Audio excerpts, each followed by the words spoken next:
este conversatorio sobre perspectivas de género con la compañera Lourdes González, Lady Palacios Ibargo y Lady Romania Palacios.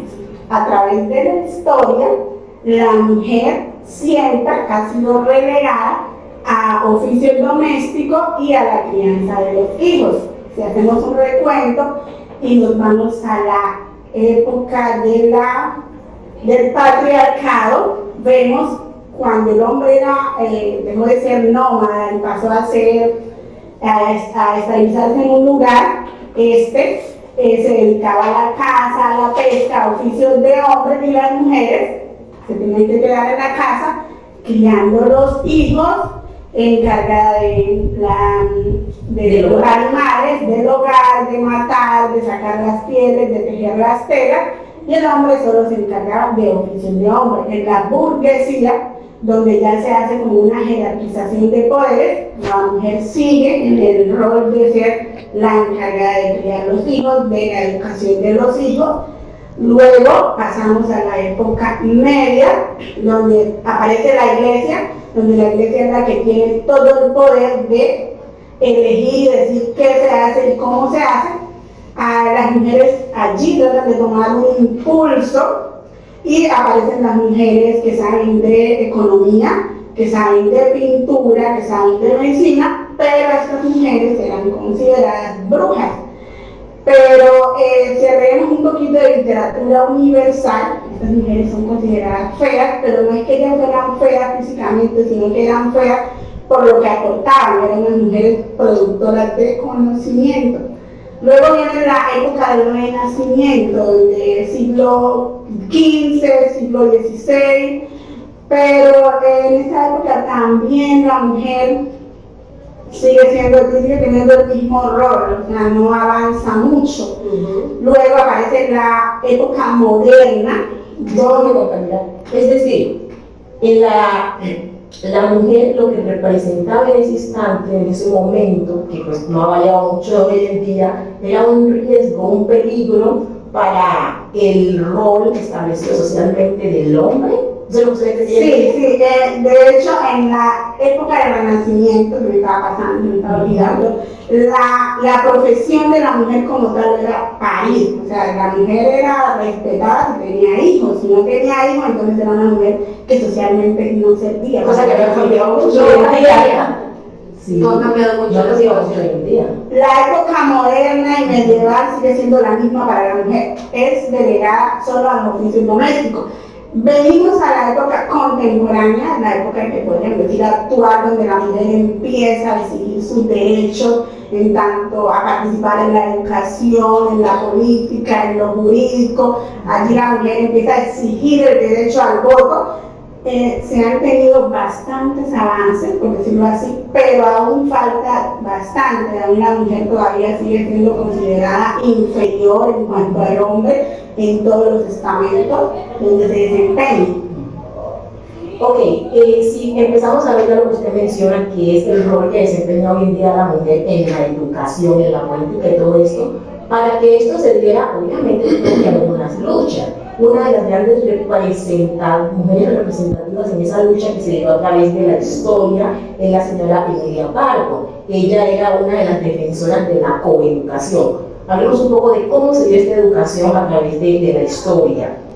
Las mujeres, como decía mi compañera Lady, como decía la propia Lady, eran destinadas a oficios del hogar, a oficios sobre tejer, a oficios sobre educar a los niños. Pero para que esto se diera, sí hubo una lucha, que era donde las mujeres exigían por lo menos una educación mixta e igualitaria, tanto para hombres como para mujeres.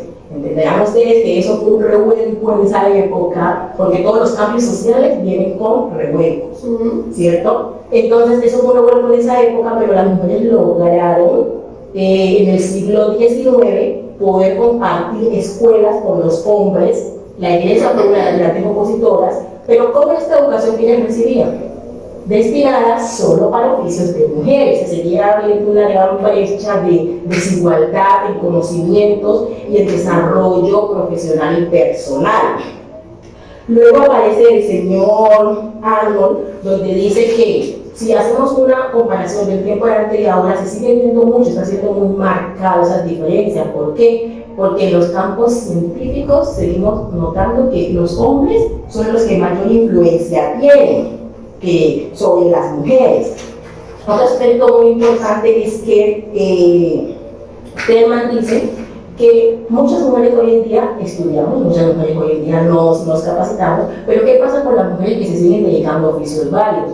Según Thälmann, esas mujeres son las que se sienten más infelices. ¿Por qué? Porque ellas no se desarrollan por completo, no dan toda su potencial en lo que podían significar en la humanidad, en la sociedad, en el aporte que podían dar. También tenemos, por ejemplo, las mujeres superdotadas. Estas son las mujeres que aparecen ya en la sociedad moderna. ¿Qué pasa cuando una mujer tiene las competencias, cuando una mujer sí está capacitada? ¿Qué pasa? Que aún así siguen viendo que los hombres son más predominantes. ¿Por qué? Porque como tenemos una cultura en donde la mujer tiene que estar un poco reprimida, ella misma hoy en día es la que se siente incapaz y se desacredita cuando tiene compañeros varones que se tiene que enfrentar, o cuando tiene que recibir comentarios sociales por parte de la familia, las compañeras, de los mismos grupos, que la desacredita. Entonces seguimos viendo un alto nivel de mujeres que se consideran, o que la sociedad las cataloga como buenas para estos y no para los de acá. Pero eso se debe a la misma discriminación social que hay, a estereotipos que ella misma también se crea. Tenemos la Declaración Universal de los Derechos Humanos, que dicen y manifiestan que todas las personas somos libres e iguales. Es decir, que supuestamente todos debemos contar con los mismos derechos, ¿sí? Pero, es decir, o sea, sin tener en cuenta sexo, raza, nacionalidad, género, perdón, muchas otras particularidades, ¿cierto? Pero esto difiere mucho de la realidad, ¿cierto?